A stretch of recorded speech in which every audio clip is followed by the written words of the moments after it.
So here's how we can quickly transfer the 4K video from iPhone to a Mac computer. So let me show you the options we have. If it's your first time here, subscribe so you never miss anything important. So of course, you open up your Photos app on the iPhone, locate the 4K videos. Make sure you swipe up on it to ensure that the resolution is exactly right.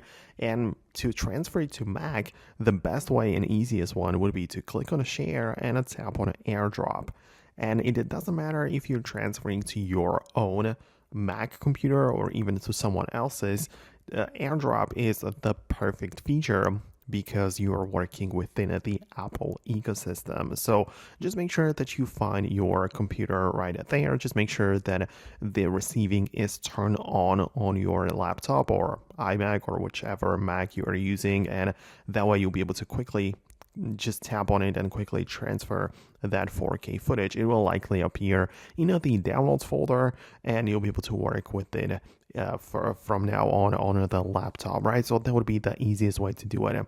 Outside of that, you can of course upload it to digital platforms or cloud platforms like iCloud or Google Drive, but I'm not sure if that's actually faster than using AirDrop. So let me know if you managed to do it. Hit the thumbs up and subscribe for more tutorials and quick guides like this one. And I'm gonna catch you later in other future tutorials and videos like this one. So thanks a lot, and I'll see you later.